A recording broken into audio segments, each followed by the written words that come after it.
So, Mark, welcome to the podcast. I'm honestly so excited to be here with you today. It's one of the episodes I've been waiting a long time to do. Partly it's because I needed to prep a lot on my end, and I just wanted to make sure that myself and the listeners got as much out of this as possible. So welcome. It's really good to have you.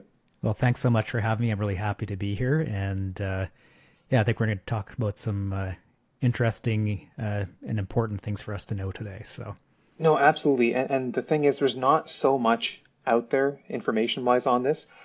So what I did was I recently went to Las Vegas. I was going on a trip with some friends, and I told my wife, like, listen, on the plane, I'm just going to be reading Mark's blog. And so I actually tried to print off most of your website. And when I hit print, I think the message I got was there's like 34,000 pages because of like all the comments that have accumulated. So I actually had to break it up into PDF. So I went crazy on your blog well, for like there's 4 hours there, there's 4 hours back. Yeah. yeah, there's probably easier ways to fall asleep on a plane. Yeah, but it was well worthwhile. But Mark, like let's just go to your blog for a second. Like the amount of information that you have put out there, it's just absolutely mind-boggling. So just tell us a bit about the purpose and mission behind your blog.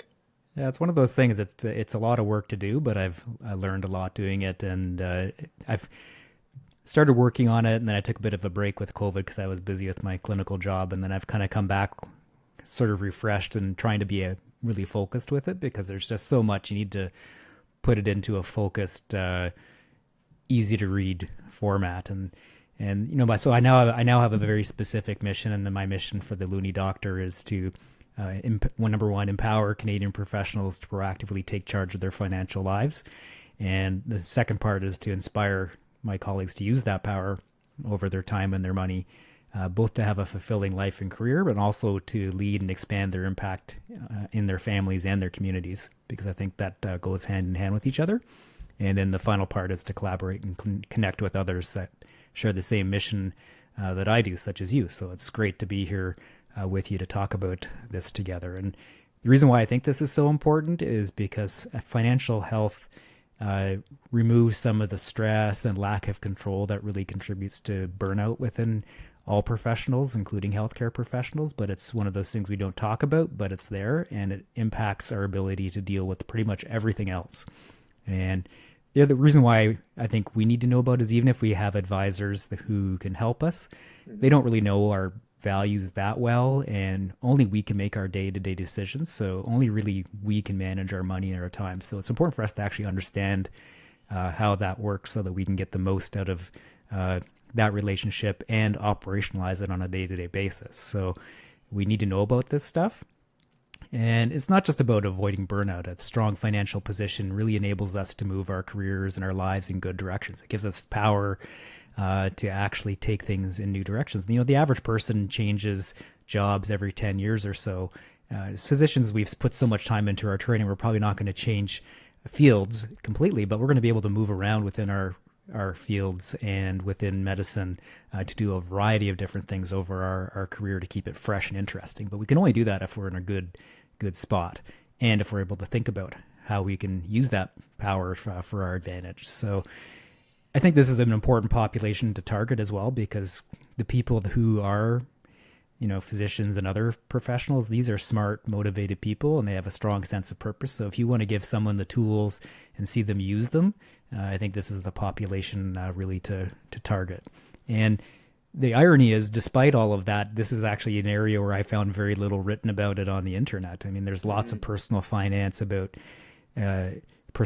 writing about some of the, smaller issues and some of the big issues, but also it's mostly written from a sort of average person perspective, whereas I think we face some different issues as high income professionals. So when I did find material, it was mostly product or service focused rather than kind of trying to really get into what are the strategies that we use. And I think strategies are probably more important than specific products and services. And our relationship with money probably matters more than some of those details as well, because that's really how we make things work. So I started writing about it. I totally agree with everything you just said. And for those people out there who don't know about Mark's blog yet, the Loonie Doctor, just Google it, go there, and everything that Mark has described he's outlined there in a really, really digestible way. But Mark, I really want to ask you, were you always this interested in finance, or was there a certain moment in your life where the light bulb went off and you even told yourself that you had to do more? I just want to quickly hear about your evolution before we dive into the nitty-gritty about corporate tax. Yeah, I think that's really important actually, because people will read the blog or hear me talk about these things and think I must have just, known all this stuff, and then they feel bad because they didn't just know all this stuff. I didn't, right? So, like most people, I started my career and I figured if I just work hard and don't overspend too badly and save, I'll be just fine. And, I was taught my parents about, trying to make rational financial decisions and make sure you save with your RSP and put money aside. But none of that really applied to the level that I was seeing within the money that I was making within medicine. It was a completely different ballgame. But I figured it would all be fine because I'm making lots of money. I'm making more money than anyone in my family ever did. So I kind of ignored it.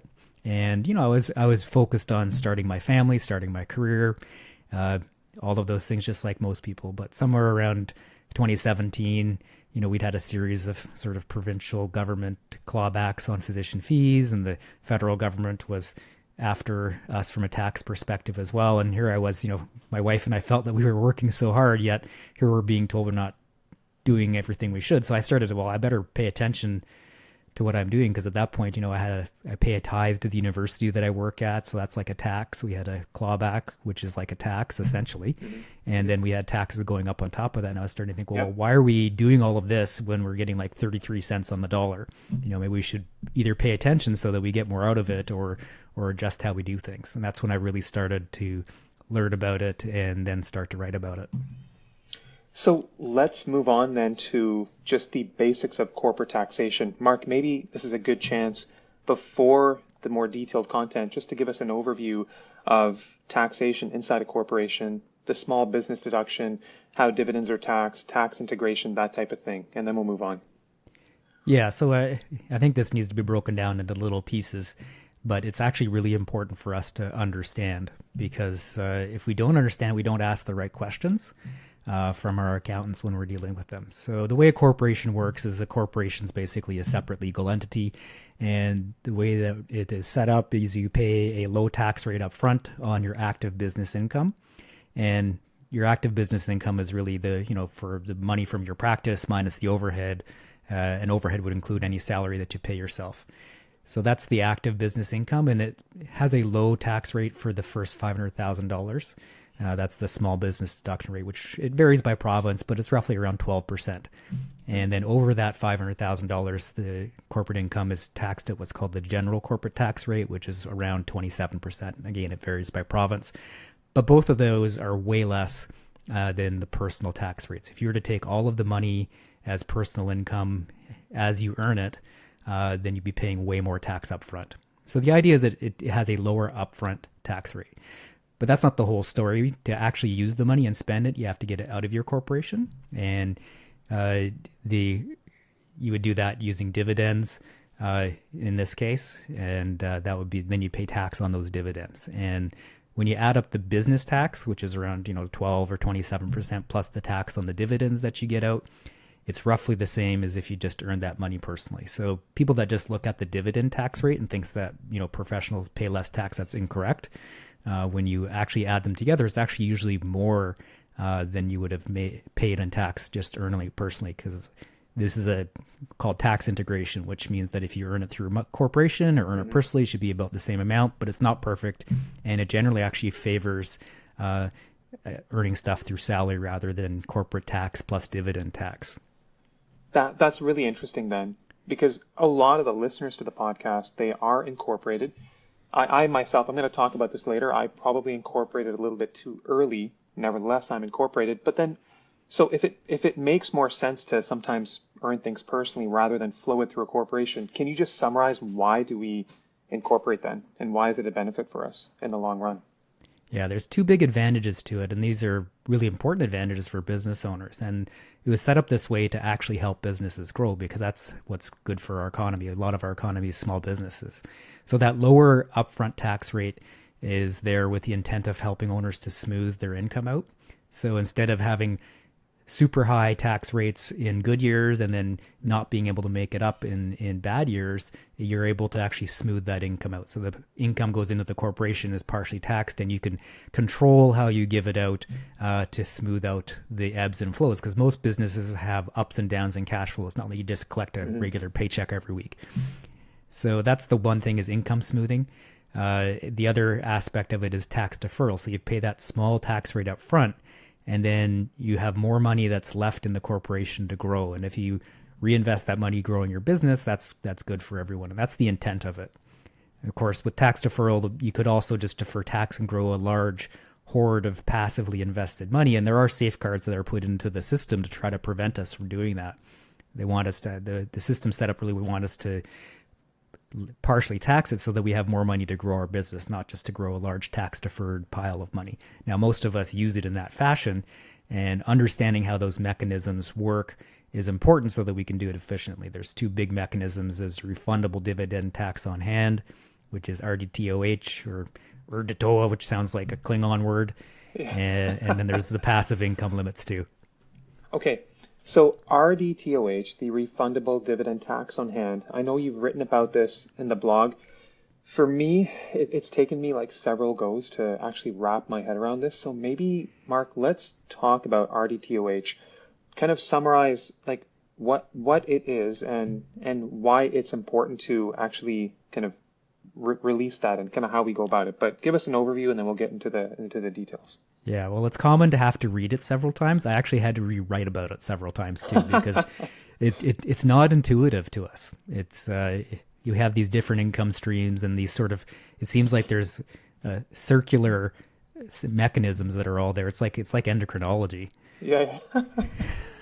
Yeah. I feel like on some of your diagrams you may have been inspired by like the Krebs cycle and all that. It's fascinating to me. I don't know how you had the time to put that all together, but nevertheless, RDTOH, tell us what we need to know.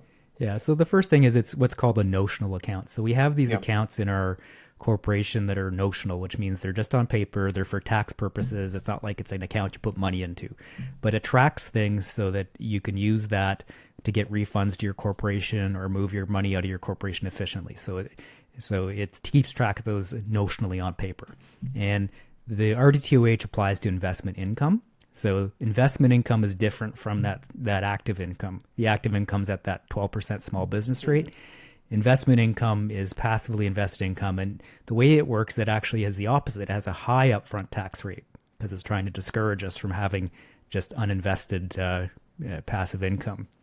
So the tax rate's around 50% on dividends or interest, and around 38% on Canadian dividends. So it varies a bit by province, but that's approximately the top personal tax rate. So the idea is that the government gets their money up front on investment income, like dividends and interest.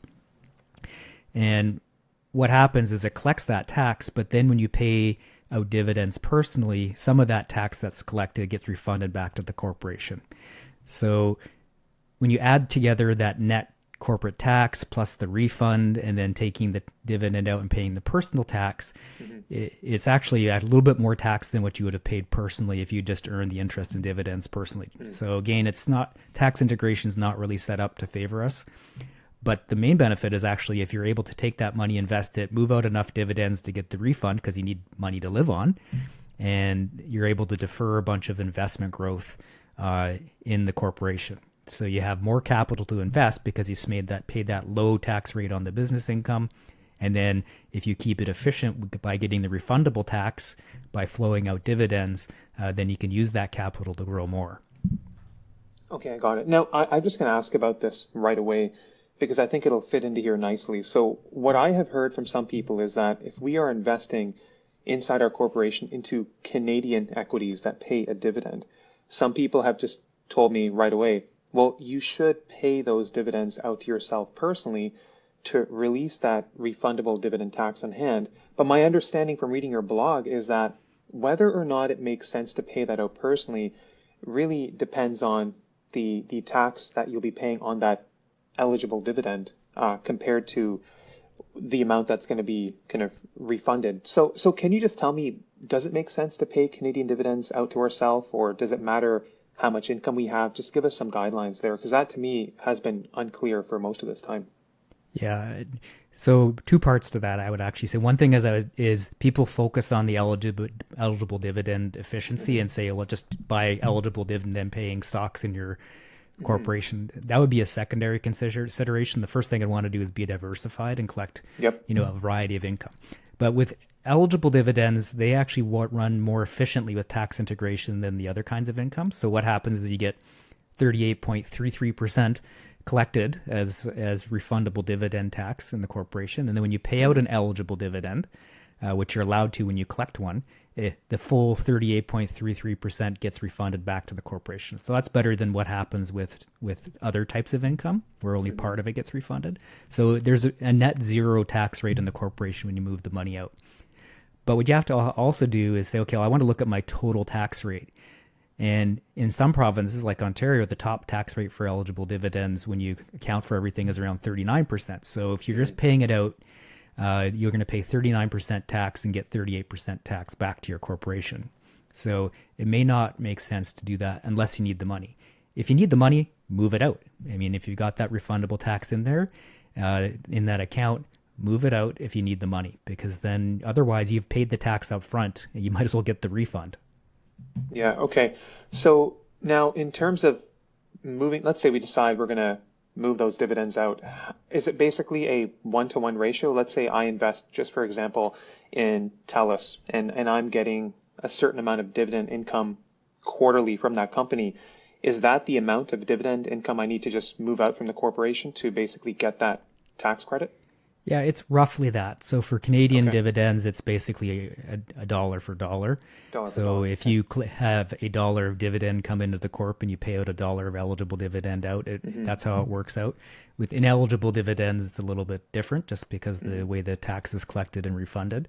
But again, it's roughly about 80% in that case. So you get a dollar in, you have to pay out about 80 cents out, and then you get the refund. The other way of looking at it is if you look at the refundable dividend tax balance, it's about $2.61 to release every dollar of RDTOH.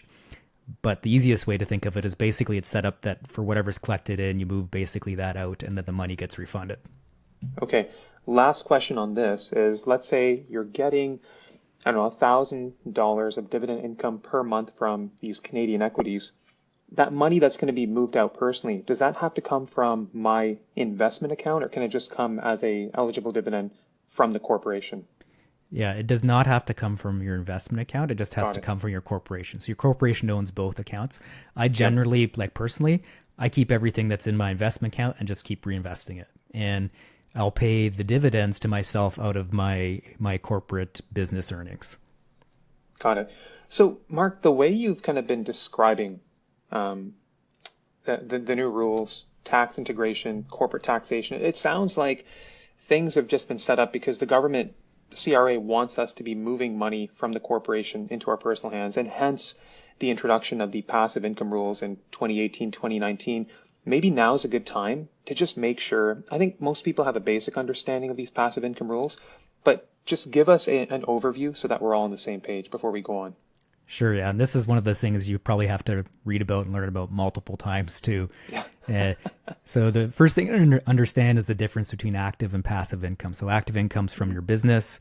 Passive income is stuff that you've invested and you're getting income. So it'd be interest, dividends, passive rent, the taxable half of capital gains. Those all go into what's called your aggregate investment income, and that's passive income in the corporation. So what happens is now it gets confusing because it's not just the passive income that matters, it's also the active income. So I mentioned there's that small business deduction threshold, which usually around $500,000. You pay that lower rate and then you get bumped up. What happens is after you earn more than $50,000 per year of that passive income, it starts to shrink the small business threshold. And it does it on a $1 of passive income, shrinks the threshold by $5. So you may start at a $500,000 that you have that small business rate for, but as you go over, by the time you have $150,000 of passive income, it's gone. And everything you're paying in your corporation from the business side is going to be at that higher tax rate. So it's essentially a jump from 12% small business rate, 27% general corporate rate, but it happens, and that's about a 15% difference, but it happens at a 5-to-1 clip. So really, a dollar of passive income bumps your corporate active business tax rate by 15% times 5, so 75%, which is quite huge. So that's the scary number that's put out there. I think that what's also important to know is that's not the end of the story. So when you do get bumped up to pay that higher general corporate tax rate, it also gives your corporation the ability to pay out eligible dividends by something called the GRIP account in your corporation. Okay. I had not heard of the GRIP account until I went to your blog. That was a totally new concept, and I suspect it will be a fairly novel concept to many people listening. So, Mark, what is the GRIP account? I understand it's a notional account, but tell us what we need to know, and tell us how that GRIP room is calculated as well. Yeah, so GRIP stands for General Rate Income Pool, and it's another part of tax integration. So it's another notional account, which means it just exists on paper for tax purposes. And the idea is when your corporation pays that higher 27% tax rate, or roughly whatever it is for your province, then 0.72 of that income then gets moved into your GRIP account. So not all of it, but some of it to simulate the fact that your corporation has paid a higher tax rate up front. And so let's say I make $100,000 in my corporation that's over that threshold of $500,000, so it gets taxed at 27%. Well, I now can give $72,000 or 0.72 times the 100. I give $72,000 worth of eligible dividends to myself because of that GRIP account. And eligible dividends have a better tax credit so that you pay a lower net personal tax rate on it. And the reason why that's there is, again, to compensate for the fact that your corporation's already paid more of the tax up front and you're just paying the other part on the end. Okay, so it's all part of tax integration then, right? Yeah. Yeah. Okay, so now in terms of the passive income rules and GRIP and the ability to pay out eligible dividends, my understanding is, and I had heard this first from Jamie Golenbeck, and then I saw it on your blog, but it seems like Ontario and New Brunswick are a little bit different than other provinces. And this is actually a fact that I don't think is widely understood. So, Mark, let's talk about this. Like, how are Ontario and New Brunswick a little bit different, such that I think in those provinces it may not be the worst thing in the world to actually leave a bit more passive investment income inside your corporation? But talk to us about this. Yeah, this is, this part of the funny thing that when you have a very complicated tax code and your response is to always make it more complicated, you get unintended consequences. And the thing to understand is that the whole tax system has a federal and a provincial part to it. And usually what happens is there's a federal change and it's mirrored by all the provinces. And, that's easy to understand because the federal government raises the taxes. The provinces are happy to collect that extra income, but they can blame it on the federal government. So that's what usually happens. And with the passive income rules, it was essentially a tax increase from the federal government, but Ontario and New Brunswick actually didn't follow suit on the provincial side of things.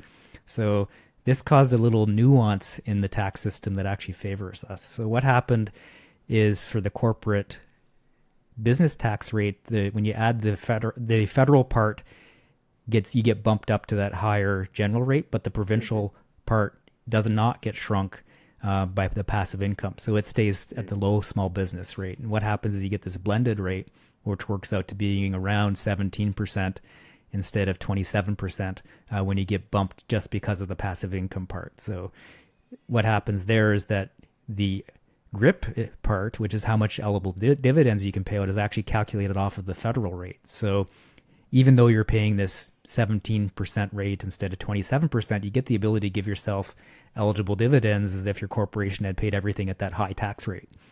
So when you add that together, it's a net savings of around 2% in Ontario and around 6.66% in New Brunswick, which I call kind of the tax break of the beast.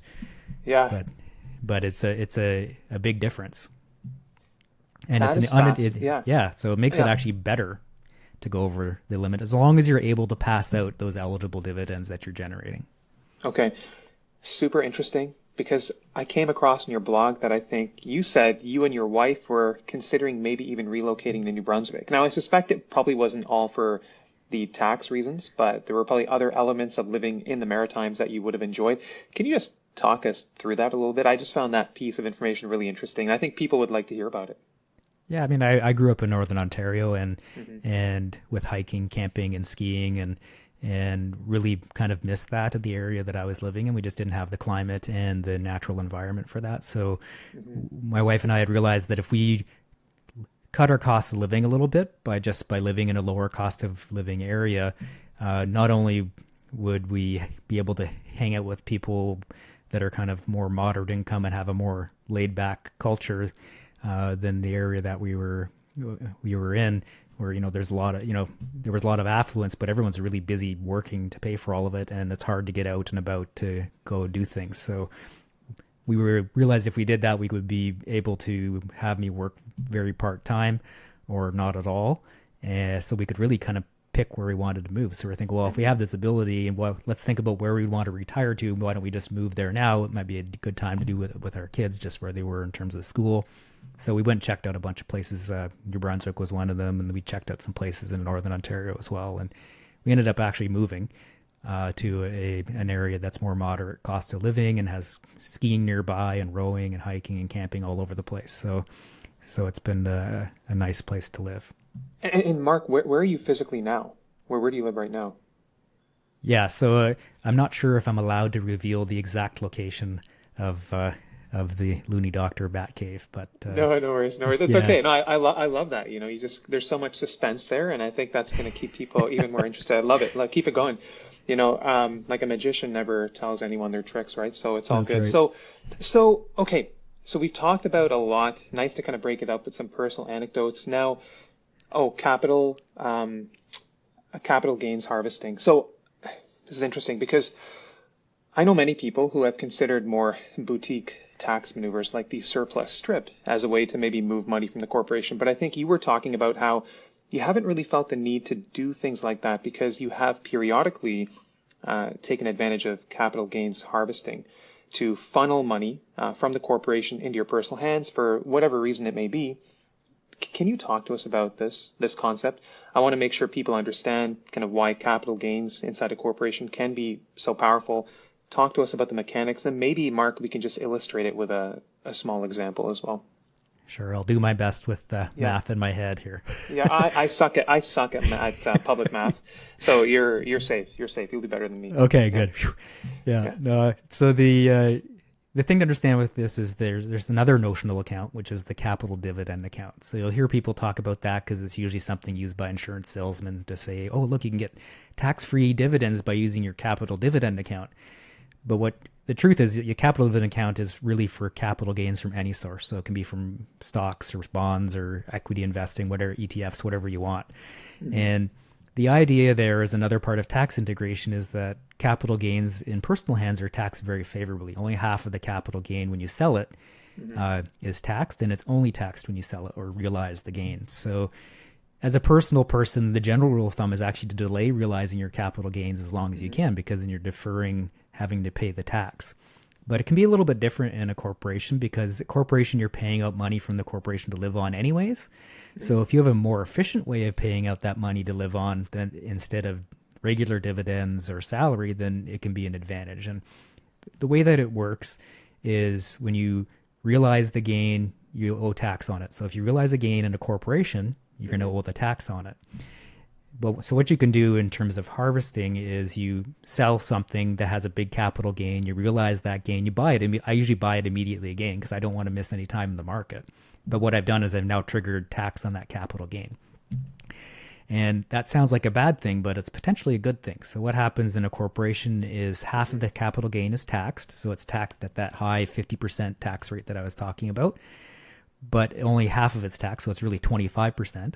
Right. Some of that money goes into refundable dividend tax account, which Hmm. once you're paying out dividends, which you're probably going to be doing to live on to some degree, you get some of that back. So it ends up being a net tax of around 10% on the capital gain in the corporation. So it's a low tax rate. Now, the big benefit comes from the fact that the other half of the capital gain, which you would normally not pay tax on as a person, you also don't pay tax on it as a corporation. And it goes into the balance of that goes into this note is tracked by this capital dividend account.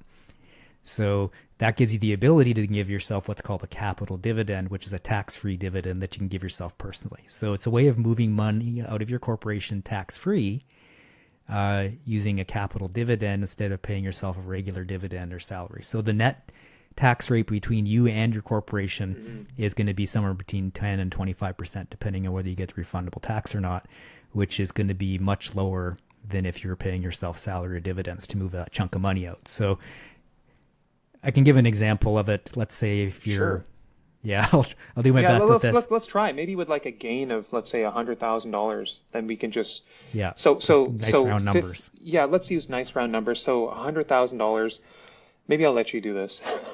Okay, so Yeah. so you have $100,000 capital gain sitting in your corporation. Yep. What I would do is I'd sell whatever that is, rebuy it again. So I mean, this works well for ETFs, but I wouldn't do it with real estate, obviously. Yeah. So you realize that gain. The net to pass it through the corporation would be around $25,000 in corporate tax that you'd pay up front, and then you get around $15,000 refunded from when you pay out an eligible dividend. So you have to pay around a $40,000 eligible dividend, and you get that money back. So Okay, so that refund though, that $15,000 refund after you pay out that ineligible dividend, right? That refund is coming to the corporation. that's Right. correct. Yeah. So Okay, that's into got the it. corporation. So the net corporate tax is going to be around $10,000. Right, because you're getting the $15,000 refund. Got it. Yep. Yeah. Okay. And then Okay. when you pay yourself personally, you're going to pay around $17,000 on the an ineligible dividend to that Yeah. $40,000 ineligible dividend. So that's going to be $17,000 of tax personally, but then there's no tax on that $50,000 capital dividend. So you basically have moved $90,000 out of your corporation into your personal hands, and you've paid $10,000 of tax in the corp, $17,000 of tax personally, which is way less than what you would have paid if you'd just given yourself an ineligible dividend of $100,000. That would you'd be paying like $39,000 in tax, so quite a bit more tax. Mark, I can't believe I understood that, but I did. Like I think it's like the fifth time that I actually went through that mechanism, that flow chart, and yeah, that makes sense Well, because the half of it, so half of the gain will flow right into the capital dividend account because there's only a 50% inclusion rate on these capital gains, and the other half goes through that little mechanism you just explained. So people can come back and re-listen to this. They can draw it out. That makes sense to me. Yeah, I made that. I made the diagram on my blog about it because I had to do that to actually understand it myself. I need pictures. So me too. So Mark, like why would one? Because okay, first of all, why do you rebuy the ETF? Is that simply because you don't want to miss time in the market, or is there another reason behind that? Yeah, that's right. The reason why I'm doing this is to move money out of my corporation, and what I can do is I don't want to miss time in the market, so I'd buy it, Okay, got it. I'd sell it, rebuy it, and then I'd take money from the business account to actually do the paying out of money to myself. But I keep all my money invested. Okay, is this something you're doing entirely on your own, or do we need to be running this by our accountant, doing up paperwork? Are there going to be fees? Can you just touch on that? Yeah, so this is something you would want to talk to your accountant about. Okay. And, I can tell you when you talk to accountants about it, some of them are like, wow, that's a great idea. I never thought of that. So this is one of those things you need to understand a little bit to know it exists enough to mention to your accountant. When you start talking to them about it, they usually get it right away because this is a normal thing that corporations do.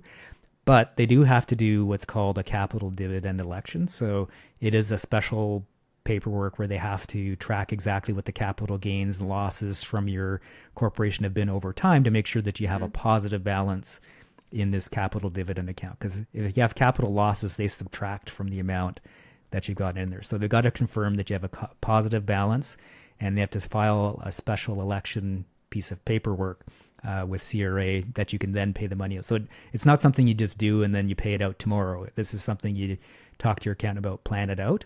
And you may have to pay an accountant fee for that special election. So for some people, it's rolled into just the cost of doing the taxes for their corporation, or it can be a few $100. I've heard people getting charged $1,000, which I think is probably too much. But again, it depends also how well you've tracked your capital gains and losses and how easy your paperwork is. Just like everything else, if you hand your accountant a shoebox full of receipts, expect a big bill in return. And if you give them a nice spreadsheet and all of the the statements nicely bundled together, you should be saving money on that. Okay, Mark, we've talked about so much. Let's just quickly summarize the different sources of corporate tax drag. My understanding is if you have so much passive income such that you basically lose out on the ability to pay the small business tax rate, you can pay higher general corporate tax rate. If you're not being strategic with RDTOH, you can have basically trapped tax credits. And then the other one would be maybe a poor corporate investment structure. Like if you have so much passive income coming in and you're not focusing as much on things like capital gains, those would be kind of the big three for me. But what am I missing there? I don't think you're missing anything, actually. But if I were to summarize it, I would say basically your most important thing is having a good diversified portfolio matched to your risk tolerance. And the taxes would be kind of a secondary consideration, even though I know most people don't like paying taxes, but it's part of, living in our country and getting all the services we get. So that would be my secondary consideration. The other thing I would say is to make sure it's simple.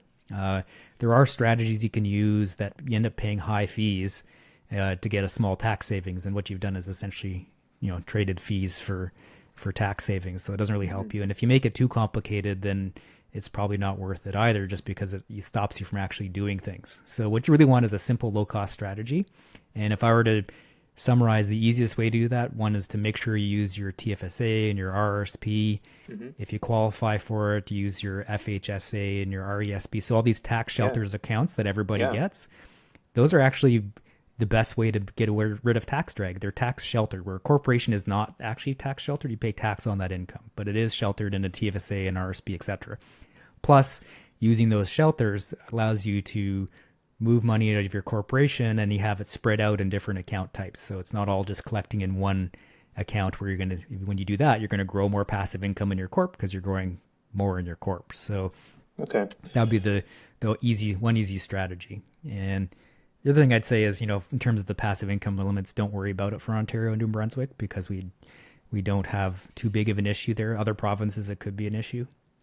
Okay, that just is music to my ears, honestly. That's exactly what I wanted to hear. But Mark, maybe you can just take a moment now to talk to us about your investment strategy. Like, what do you hold in your corporation? What do you hold in your RSP, TFSA, generally speaking? Because I think people would be really interested to know this, because not that this is going to be advice. I want to let everybody know there's no advice on this podcast, but sometimes hearing this can maybe help us confirm our own investment strategy and help us to move forward with a bit more conviction and confidence. So I just wanted to know from you. Yeah, I think there's two parts to our strategy. One is the investment piece. The other is moving money out of our corporation efficiently. And they've actually kind of gone hand in hand. So we've been efficiently spreading money out of our corporation for about 10 years now. So it's in our TFSAs, RSPs, there's some in the corp. And then my wife has a large personal taxable account in her own name. She's in a much lower tax bracket than I am. So she's preserved her income, invested it over the years, and has a pretty good account there. So we're kind of spread out amongst those accounts. So that's the accounts that we use. In terms of, what do we put in those accounts? We're a little bit more complicated probably than most people need to be, but we've got about our asset allocations around 20% Canada, which is held in our corp.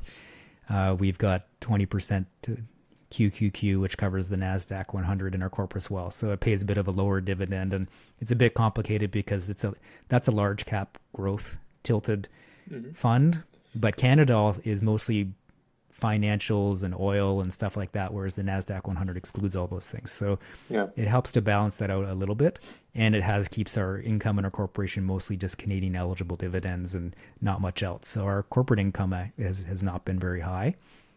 Moving forward, we're probably just going to use HGROW, which is a Horizon all-in-one ETF. So we started just using that instead, just for simplicity, but I'm not necessarily getting rid of what I already had. Okay. And the other problem I would say with that NASDAQ 100 is that it, over long periods of time, small cap and value stocks and profitable stocks tend to do better. So we do have a small cap value tilt in the rest of our portfolio. So we're about 20% AVUV, which is a small cap value US ETF that also has some profitability built in there. And that's mostly that's all in my wife's account really. And then we have our usual total US market for about 20%. Okay. And then the non-North American piece is mostly in our RRSPs and TFSAs. Okay. As we move into kind of the last segment of the talk, one thing I wanted to ask you, but I didn't, is you've talked about on your blog about certainly the benefits of paying yourself some salary and then some dividends. We talked about the importance of both and dividends to kind of release those tax credits. But what is the optimal salary dividend mix? Yeah, so I think this is the other part of having a really good corporate strategy is how do you get the money out? And it's important to know about this because you have to ask your accountant and know if what they're saying makes sense. Because one of the most common things I see people getting into is they get the advice to just keep everything in the corporation and don't bother paying salary, don't bother using any other accounts, just give dividends. It's nice and easy, which, sometimes that can be the right answer, but often it's not. The most common, the right answer, if you want to be optimal from it, is often a mix. So the way that I would look at it is the first thing you want to do is make sure that you're getting the refundable taxes back to your corporation. So that generally means giving enough dividends to release the refundable dividend tax. And then you would use salary to make up the gap because salary is a little bit more efficient with the tax integration. Plus it gets you RRSP room. And what this means in practice is usually when you're starting out, you're giving yourself mostly salary because you don't have much passive income. And then as your corporate portfolio grows, you start to give more and more dividends. And if you're not spending enough money that you need salary and dividends, you may end up just giving just dividends at some point, but that'll probably be a little bit further down the road. And it's really interesting, actually.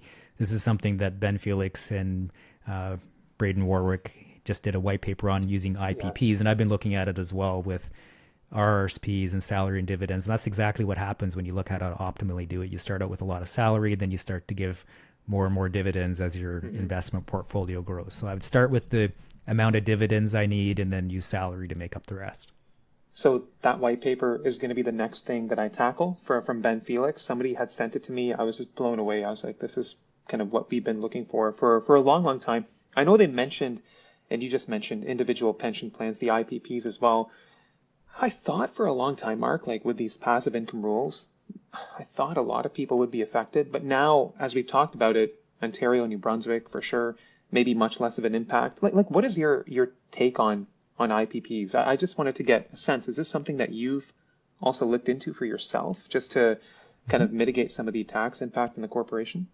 Yeah, no, that's a great question, actually. So the paper that Ben and Braden did shows that if you're using a financial advisor, which means you're going to be paying fees similar in the IPP to what you would use in your RRSP, then there's a benefit to using an IPP. It happens after the age of 40, and you have to have been paying salary up to that point to really take advantage of it. But there's ways you can use the IPP to grow it and then get an advantage. The advantages of an IPP are best if you have a large chunk of your portfolio that has a low expected return. So let's say you have a big bond chunk, because what you can do with the IPP is if it's not giving the return that the actuarials would set out, you can top it up from the corporation. So it's a way of moving money to the corporation to a tax sheltered account that is even better if you have a low expected return. So they showed that if you're 100% equities, the benefit is maybe 10%. I can't remember the exact number, but if you're using fixed income, it's much higher. So that's one factor to consider is what's your asset allocation. The other factor to consider would be the fees associated with it. So they did their study didn't really use fees as part of the inputs because you'd be paying the same fees in either because you're using an advisor. But the issue for me, one is that I'm all equity at this point. The other issue is that if I were to move my low cost DIY investing strategy to have to use an advisor and to set up an IPP, then I would, the tax savings may be lost by paying more fees for the advisor and products that are in the IPP because it's more complicated to set up, plus all the actuarial costs and things like that. So as a DIY investor, I'm not going to bother with it because I have a high equity allocation and I have very low fees. But if I were using an advisor already and I had a significant fixed income component, then I think it would probably be beneficial. Really interesting stuff. So, Mark, you've learned a lot over the years. You've educated so many people over the years. Of all these financial nuggets that we've been talking about today, like what's moved the needle for you and your family the most? I really would love to know. Yeah, I think the thing that's moved the needle the most learning about this is actually taking time to reflect to where I am financially and how I can best use that. Like I said at the beginning of my career, I was just focused on my job and just getting by day to day, honestly.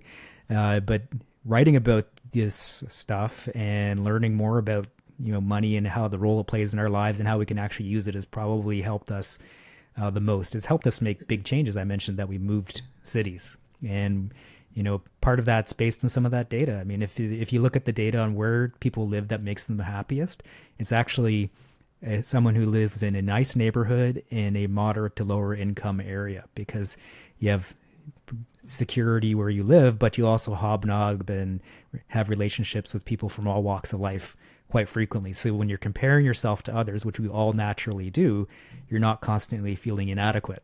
You're actually quite happy and feeling like you're doing pretty good. So learning that type of research, I think, really jive with how we grew up anyways. So moving back to that sort of environment was big. And that was, so I wouldn't have learned about that and really taken the time to pause and think about it without reading and writing about it. I think from a technical financial perspective, I think learning more about income splitting strategies and optimizing how to get money out of our corporation made a big difference for us, because it made a big difference for how much after tax money we have, which is what we need to be able to spend, right? So I did not know about that to the same degree, and that made a big difference.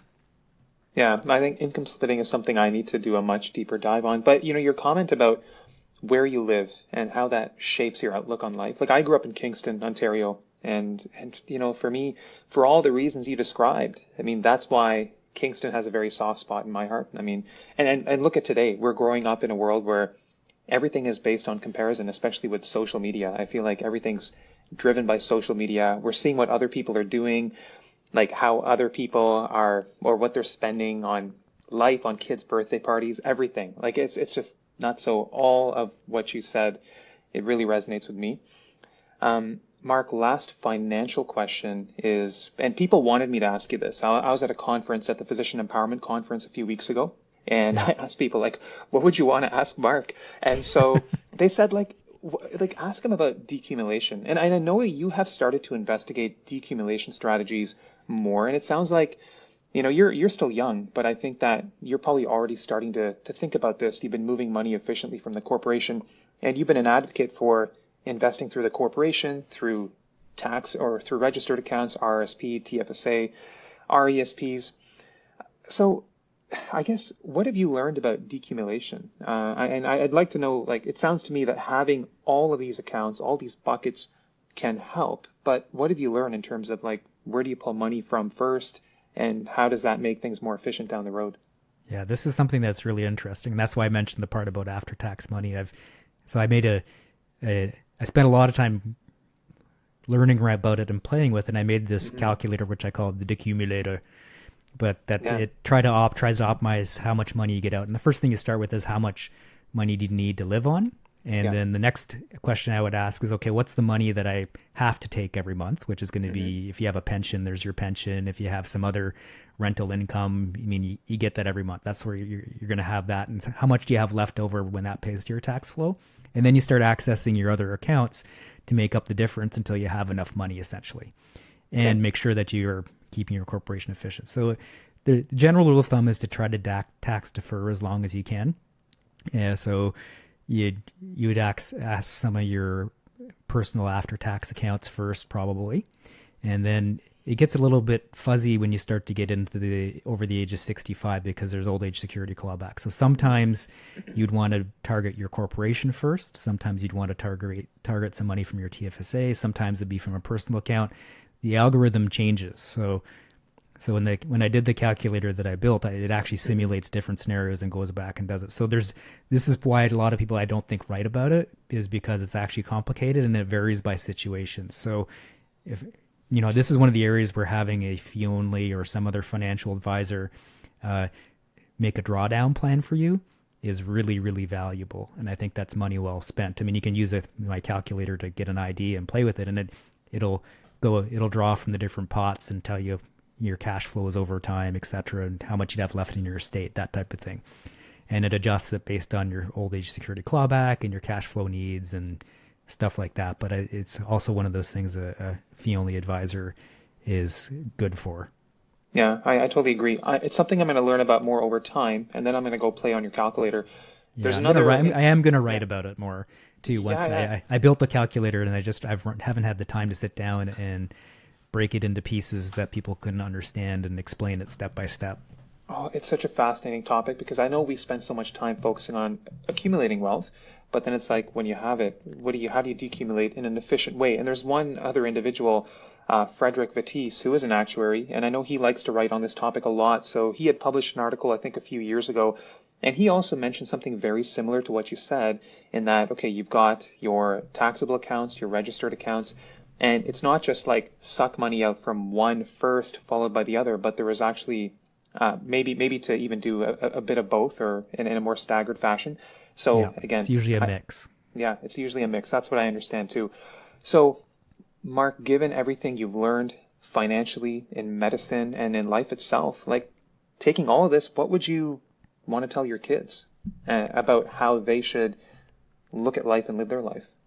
You know, I think there's no one thing you can tell them. I think the biggest thing you do is modeling uh, and having open discussions. So we talk about uh, this stuff as a family. We don't talk about taxes and how to use refundable accounts and things like that because there'd be like brain matter splattered all over the kitchen table. But we do talk about our values and prioritizing where money comes from. And this is probably the most important thing with finances that you want the money is there as a tool to support you in doing the things that you think are important. And the first thing you need to do with that is actually know what's important to you and what you value most. So you have to learn about what you value most, prioritize that, and you have to prioritize that now and not just leave it for someday because that day may never happen or it always gets pushed off and you can't make up for it later. So you need to be doing that, even if it's in a small amount, just to develop good habits and keep it going at all times for what's important to you. And that allows you to make all sorts of,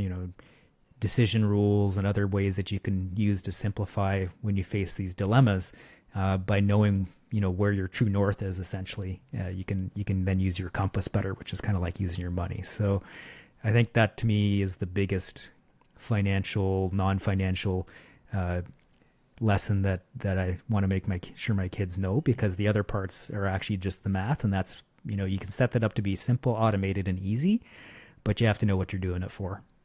Yeah, I think that's great. And, one of the decisions my wife and I made this year was we don't want to be waiting forever for our experiences. So we decided that this is going to be the year where we do more today with our kids. So we travel more and create these amazing experiences. So yeah, we end up spending more, but at the same time, that's part of my true north is spending time with my kids while they're at this amazing stage. They're like 6 and almost 9, and it's just, yeah, I think these are the best years. But Mark, any parting words as we wrap things up?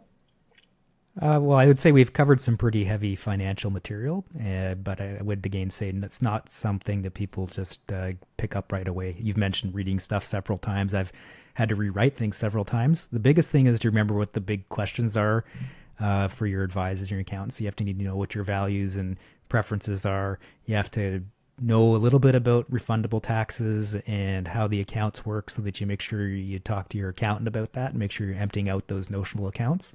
Because if you don't mention it, they may not mention it either. And they often look at 1 year at a time or a couple of years at a time. So you do need to know a bit about that. But the thing is, you don't need to know it all at once. You can read it more than once. And the biggest thing is to know where you can look and find the answer easily when it does become relevant to you. Because it's not, things we talk about aren't always relevant right away, but they will be eventually. Amazing. And for people who are looking for more information to educate themselves, I think one of the best places to look right now, Mark, is your blog, The Loonie Doctor. Amazing work, Mark, with everything you've done. And from my end, as somebody who's for sure newer in this space, it's just an honor to sit down and talk with you. I really enjoyed it. Well, it's an honor to be here. And, I've loved the work that you're doing too. And I really think that having the work that you're doing, and I have my own angle. Other people are big contributors on Facebook and with their own blogs and books, etc. So I think having all of these different media out there and all of us working at different angles, I think is great. So I'm very happy to be a part of it. Thank you for that, Mark. Honestly, that means the world to me, and it's been so much fun to chat with you. Okay, have a wonderful long weekend in May. Thanks, you too. Take care.